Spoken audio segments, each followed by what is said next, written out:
আসসালামু আলাইকুম বন্ধুরা, কেমন আছেন সবাই? আশা করি ভালো আছেন। আমি হারুন বিন জলিল, কৃষকের স্বপ্ন চ্যানেলের পক্ষ থেকে আপনাদেরকে জানাই অভিনন্দন।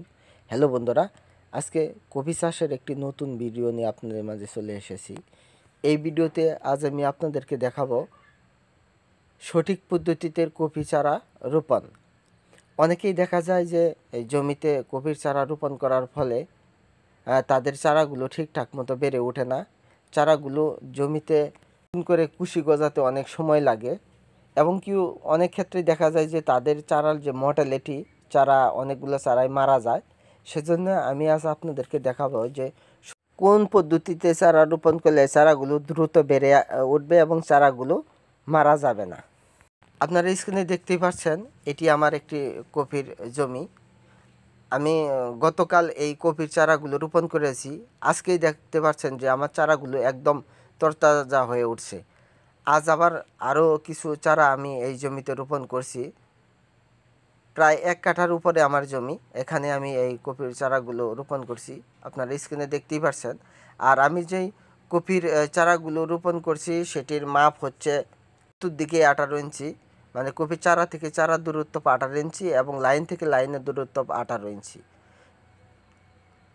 আর কপির চারাগুলো মূলত কিভাবে রোপণ করতে হয় আপনারা দেখতেই পাচ্ছেন যে কিভাবে রোপণ করা হবে।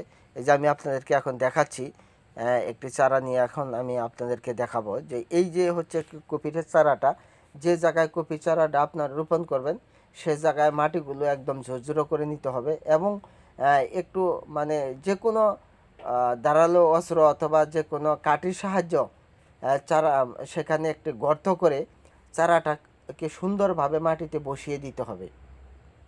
বসিয়ে দেওয়ার পর আরও কিছু অন্যখান থেকে ঝরঝরে মাটি এনে এই যে নিচের যে গুঁড়া রয়েছে মানে শিকড় রয়েছে সেখানে চারপাশে ঘিরিয়ে দিয়ে 2 আঙ্গুল দিয়ে সুন্দর করে চারাটাকে চাপ দিয়ে বসিয়ে দিতে হবে। খেয়াল রাখতে হবে কোনোভাবেই যেন চারার যে উপরের অংশ রয়েছে সেই উপরের অংশ যেন কোনোভাবে চাপ না খায়। উপরের অংশ যদি চাপ খায় তাহলে দেখা যায় চারাটা থেতলে যাওয়ার সম্ভাবনা রয়েছে এবং চারাটা পচে যাওয়ার সম্ভাবনা রয়েছে। সেজন্য সাবধানতার সহিতই এই কপির চারাগুলো রোপণ করতে হয়।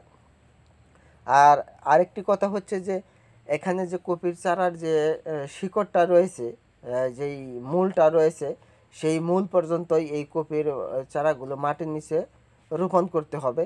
বেশি রোপণ করলে দেখা যায় যে মাটির চাপে সেই চারাটা পচে নষ্ট হয়ে যাওয়ার সম্ভাবনা রয়েছে। আরও একটি কারণে কপির চারাগুলো নষ্ট হয়ে যায় সেটি হচ্ছে যে কপির চারা রোপণ করার পর অনেকেই দেরিতে কপির চারাতে পানি দিয়ে থাকেন, কিন্তু না, এটা একটি আসলে ভুল পদক্ষেপ। কপির চারা রোপণ করার সাথে সাথেই পানি দিয়ে গুঁড়াটাকে ভিজিয়ে দিতে হবে। এতে দেখা যাবে যে উপরের কপির গুঁড়ার যে অংশ মানে গুঁড়ার সাথে শিকড়ের সাথে যে মাটিগুলা থাকে সেই মাটি এবং মূল জমির যে মাটি সেটার সাথে অ্যাডজাস্ট হয়ে যাবে।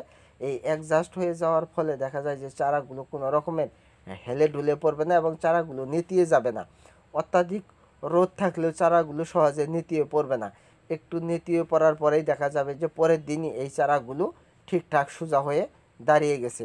আপনারা দেখতেই পাচ্ছেন স্ক্রিনের যে প্রথম অংশে আমি আপনাদেরকে দেখালাম যে চারাগুলো আমার কত সুন্দর এই যে তরতাজা, এগুলো আমি এখন আবারও আপনাদেরকে নতুন করে দেখাচ্ছি। এই চারাগুলো আমি গতকাল রোপণ করেছি, তাও বিকালবেলা।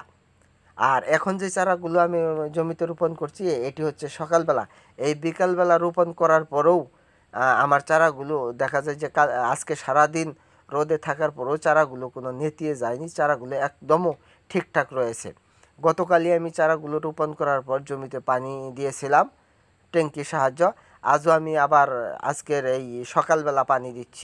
হ্যালো বন্ধুরা, আজকের ভিডিও তাহলে এখানে শেষ করতে যাচ্ছি। ভিডিওটি যদি আপনাদের ভালো লাগে তাহলে অবশ্যই লাইক কমেন্ট শেয়ার করবেন। আর যারা আমার চ্যানেলে নতুন তারা অবশ্যই আমার চ্যানেলটি সাবস্ক্রাইব করে রাখবেন। ধন্যবাদ।